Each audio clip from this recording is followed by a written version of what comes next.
Hello and welcome. With elections so close, what can Iraq do to heal its political and ethnic divides? Iraqis are resuming greater control over their own affairs, but sectarian violence is still disrupting hopes for a long-lasting, sustainable peace. In 4 months, those divides could shape the direction the country takes as voters go to the polls. Deadly attacks have increased in some parts of Iraq since the US pulled out its troops of major cities in June. A massive bombing at government ministries in Baghdad a few weeks ago killed about 100 people, shaking the credibility of the current Prime Minister Nouri al-Maliki and leaving his party without some of its main allies in parliament ahead of the January elections. Meanwhile, violence also remains very high in Mosul, which is still an ongoing urban battleground for Sunni extremist groups. On today's show, we ask, what will it take to achieve long-term stability in Iraq? Remember, you can join our conversation with your questions and comments. Log on to livestation.com/AJE, enter the chat room and take part, and we'll take your phone calls on the show as well. Joining us today is the former Iraqi Prime Minister Allawi, who's visiting Washington to brief Congress on the latest developments in his country. Dr. Allawi was the first Iraqi to lead the country after Saddam Hussein was overthrown. He was sworn in by the US-led coalition as interim Prime Minister in June 2004 and remained in office for the next 9 months, stepping down after his party's defeat in the 2005 election. Dr. Allawi has survived several assassination attempts, including one shortly after he left office. He's a politically secular Shiite and former Ba'athist whose grandfather helped to negotiate Iraq's independence from Britain. Dr. Allawi, great to have you here. Thank you. Great to be with you. No, it's a pleasure. Now, you've come to the US to tell the government how things are in Iraq, Yes. to give them some perspective. What's your top line to the government here? What's your main message? Well, the main message really is for the forthcoming elections to be fair and transparent, because it's an important milestone, and for the United States and the international community to assist in this on this issue. I think we need also to get the region more stabilized by securing a mandate from the United Nations to reactivate the Sharm el-Sheikh conference, which really laid down the groundwork for a much safer region. We hope those two parallel events will shape up, inshallah, the future of Iraq and the region towards peace and stability. Of course, Iraq is still in the news almost on a daily basis. Before I get on to more of the issues facing Iraq politically and socially, let me get to something that's in the news right now. Of course, the story of the Iraqi journalist Muntadar al-Zaidi, who was put into prison for 9 months for throwing his shoes at President George W. Bush. Now, what did you make of that incident and the way it's been handled? Well, the way it has been handled by the government was wrong, and I heard his press conference where he referred to torture that he had been exposed to in the Iraqi detention and prison, which is unacceptable by any standards, and this do reflect the human rights abuses that's happening in the country. On his act, I think I don't agree with him. I think this was wrong, but the treatment he had was wrong, equally wrong. Now, it's unlikely that he would have thrown shoes at President Obama, I think, based on the change in the administration here. To what extent do you believe the Obama administration's strategy and its policy towards Iraq is the right approach? I mean, do you agree with what's being done? Where do you see mistakes being made? I think, I don't know whether the new administration have yet revised its policies in Iraq and in the greater Middle East as a whole. I think the last administration did a lot of mistakes. Some of them were quite grave, not only in Iraq but in the region, including dismantling the institutions in Iraq and dismantling the army and so on.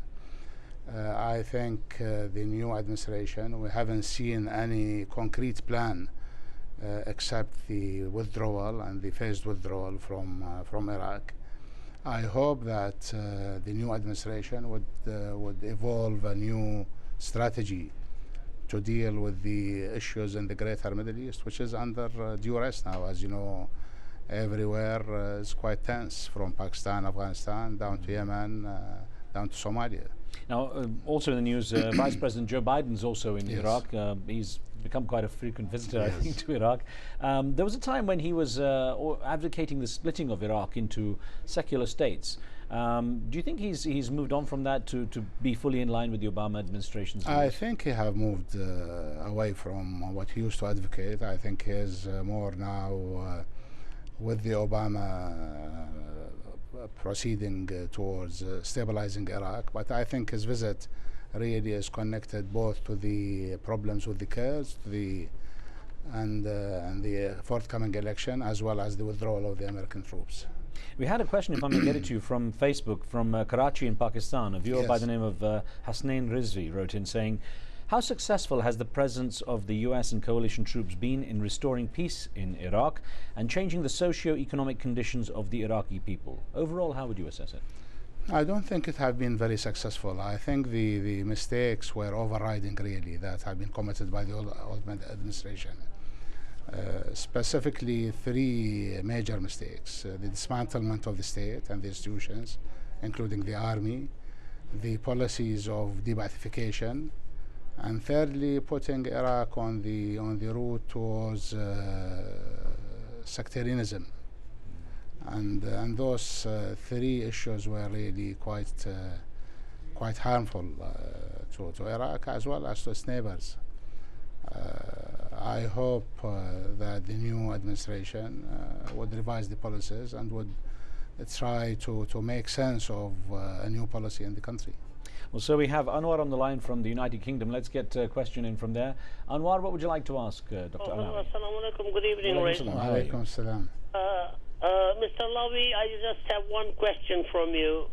Can you tell me how much percentage of Iraqi oil has been allocated to British and American companies, and how long will it take you the Iraq will really become independent and use their resources to reconstruct their own country? Okay, thank you, Anwar. Thank you, Mr. Anwar. I think we definitely are moving, hopefully, in the right direction. I think, as I stated earlier, the new and forthcoming elections in January next year will hopefully put an end to the misery in Iraq and put Iraq on the road towards recovery. Now, Dr. Allawi, we had another question from Facebook from Faraz Ghaffar, who wrote in saying, the Iraqis are capable of creating stability themselves. I think America has already done a huge damage there. It will take them probably a decade to restart the whole country as it used to be. You mentioned that you thought that the US presence hadn't been that beneficial. What do you think the long-term implications of that, the US invasion and the troop presence, are? Well, we need to really overcome the problems that have been created and to move into the structured route forward. The problems that have been, as you know, after 7 years of the downfall of Saddam's regime, Iraq is still struggling with basic issues: security, services, economy, stagnation of the economy, open borders, the absence of the institutions of the state. We don't have the institutions, let alone the political process itself is not moving in the right direction. It's not an inclusive political process. It's already marginalizing people, disenfranchising people, and we have scores, millions in fact, of refugees outside Iraq. So that's why I believe very strongly, so does the Iraqi people, that the new elections would spell a new era for Iraq. We hope so. Interesting, from our live station chat room, where people are on the line right now as we're live, from the viewer by the name of Steeple in New York, who says, many have argued there's no solution for stability in Iraq without Sunni dominance. What are the chances this will happen? I think frankly speaking, the sectarian issue that have been introduced widely in Iraq after the downfall of Saddam's regime have created its own momentum, negative momentum inside the country. However, the most recent provincial elections did reflect that the mood of the people is becoming against sectarianism, and the results of the provincial elections did show that people really are fed up with sectarianism and are fed up with those who are politicizing the religion. So we hope this is a trend that will continue and through the next elections and after. I think once we are over this, then the Iraqis will not be thinking along the Sunni-Shia divide or Kurdish-Arab divide. We had a question from a viewer, a very direct question from Lasad bin Salah, who wrote in saying, does Mr. Allawi regret the fact that he supported the US-led invasion of Iraq in 2003? Does he think that his rule of Iraq was a success or failure?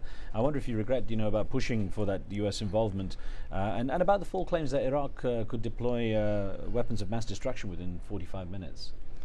Well, in fact, looking with hindsight, Iraq regime was a dictatorial regime. It was quite oppressive. It did on regional levels, two very bad things, which is the war with Iran and then the occupation of Kuwait. So what we faced really is a result of what have happened in Iraq. And that's why this gave the United States the capacity to intervene. And unfortunately, the United States did not have a post-conflict policy at all. And we were just jumping from one place to another without having really a plan forward. And this is where everybody now is paying the price.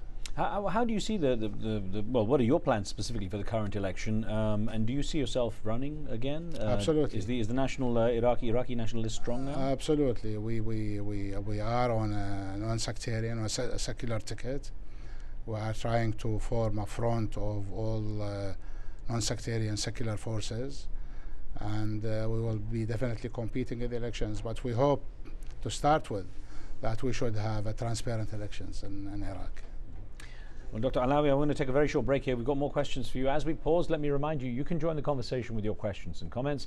Simply log on to livestation.com and enter the chat room where there's a debate taking place right now. And we'll be back soon.